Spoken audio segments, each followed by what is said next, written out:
নমস্কার বন্ধুরা, কেমন আছেন? আজকে শান্তার হেসেলে হবে নতুন একটা রেসিপি, ডাব চিংড়ি। এখানে চাপড়া চিংড়ি 300 গ্রাম আছে, বেছে ধুয়ে পরিষ্কার করে নিয়েছি। একদম জল একটুকু থাকবে না। এখানে সাদা সর্ষে, কালো সর্ষে, পোস্ত, কাঁচা লঙ্কা একসঙ্গে বাটা, কম জল দিয়ে বেটেছি। আর এখানে আছে ডাব। ডাবটায় হালকা শ্বাস হয়েছে, বেশি শ্বাস নেই। কিভাবে করছি দেখাচ্ছি। পোস্ত, সর্ষে, কাঁচা লঙ্কা একসঙ্গে বাটা দিয়ে দিলাম। এখানে 2 চামচ আছে। দিয়ে দেবো সামান্য হলুদ। খুব সহজভাবে করছি, জলে ভাপিয়ে করব।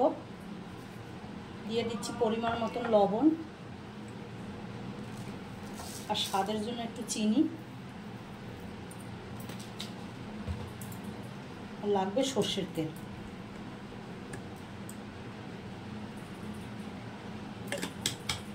তেলটা একটু বেশি লাগে এটায়। তো ভালো করে মেখে নেব। মেখে ডাবের ভিতরে আস্তে আস্তে করে ঢুকিয়ে দেব।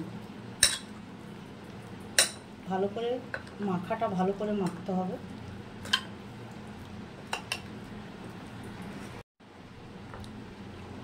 মাছটা ভালো করে মেখে নিয়েছি সব মশলা দিয়ে, তেল, সর্ষে, পোস্ত, কাঁচা লঙ্কা বাটা।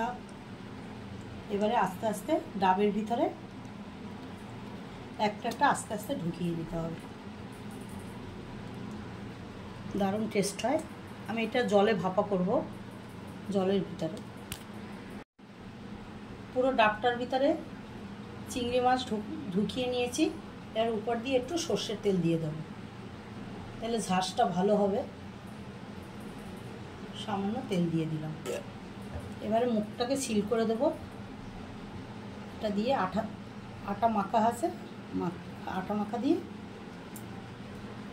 দিয়ে সিল করে দেবো। এবারে ডাবের মুখটা আটা মাখা দিয়ে সিল করে দিয়েছি। এভাবে করে ভালো করে সিল করে দিতে হবে, না হয় তেল সর্ষে বেরিয়ে যাবে। পুরো করে দিলাম। এবারে এটা গ্যাসে জলে বসাবো।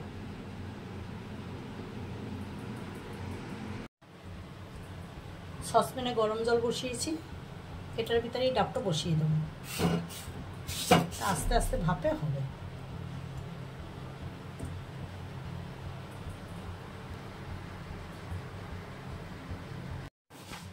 ডাবটা এভাবে বসিয়ে দিয়েছি। কাত হয়ে গেছে বলে একটা বাটি দিয়ে দিয়েছি সাপড় দিয়ে। এবারে আধা ঘন্টা এই গরম জলে হবে। গ্যাসের আগুনটা মিডিয়াম থাকবে।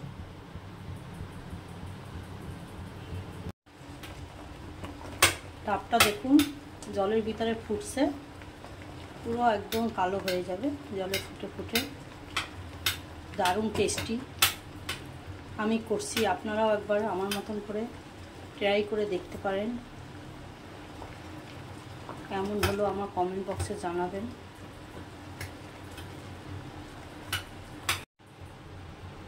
আমার ডাব চিংড়ি রেডি হয়ে গেছে।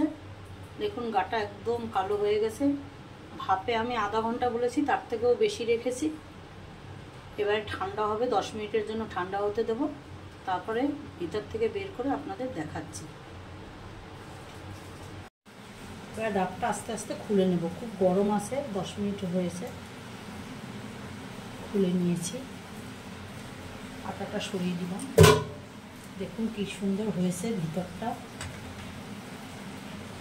এবারে যেহেতু বের করেই খেতে হবে, তাই বের করে দেখাচ্ছি।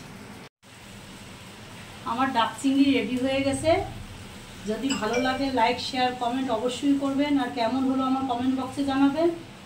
আর যারা আমার চ্যানেলে নতুন, চ্যানেলটা অবশ্যই সাবস্ক্রাইব করবেন। একবার হলেও আমার মতন করে দেখুন ডাব চিংড়ি, দারুণ খেতে।